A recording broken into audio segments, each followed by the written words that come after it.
Metal recycling.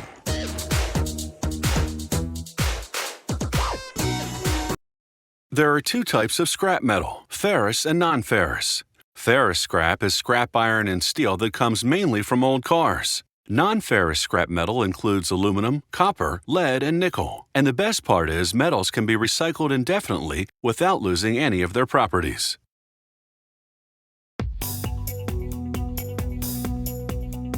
Each year, North American auto plants build millions of cars. Eventually, they end up here, at a scrap metal recycling facility. It takes about 2 days to process the raw material, mostly old cars and appliances. Crane and bulldozer operators scan the raw material as they gather and stack it. They're looking for anything they can process: propane tanks, glass, or heavy iron that will not shred and that could cause damage to the machinery.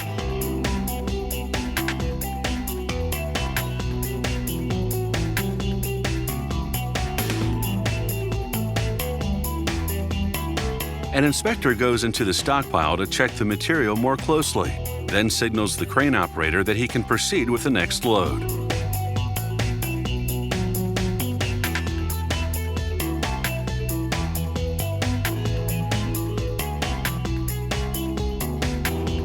The crane's grapple delivers load after load onto a conveyor belt that leads into a shredder. The belt speeds up or slows down according to the weight of the material to feed just the right amount into the shredder. Here's the feed box that contains the shredder laid open. An inspector checks it daily for damage. There's a lot of wear and tear on this machinery.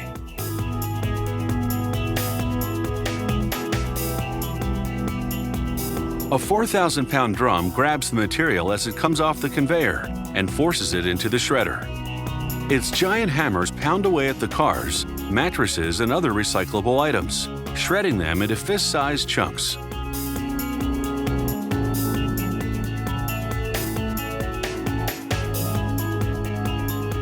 An industrial vacuum sucks out bits of rubber or glass mixed in with the shredded steel.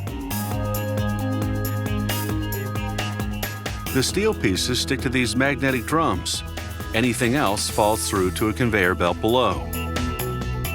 Here, pickers remove any unwanted material caught on the steel pieces, and the clean shredded steel is ready for shipping to customers like steel mills and foundries.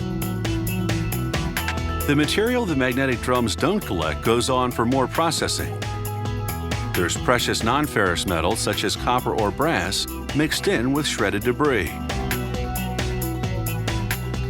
It all goes into a machine called a trommel, where a rotating drum separates the material by size.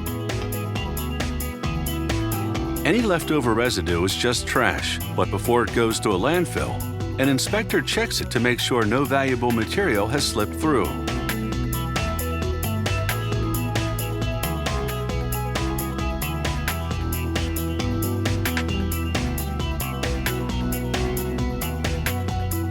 The material from the trommel is evenly dispersed onto a conveyor that takes it to a machine called an eddy current separator. Inside, a rotating magnetic drum creates a strong magnetic field that repels non-ferrous metals right up and over a barrier into a storage bin. Any material that doesn't make it over the barrier goes through the separator one more time, just in case there's still some valuable non-ferrous metals mixed in.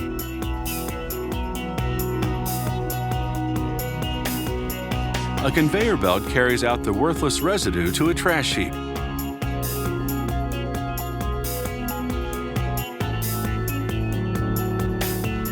A different conveyor belt carries the non-ferrous metal out of the separator and loads it into a bin for sale. It will go to another plant where they'll separate it by type of metal, mainly copper, brass, and aluminum.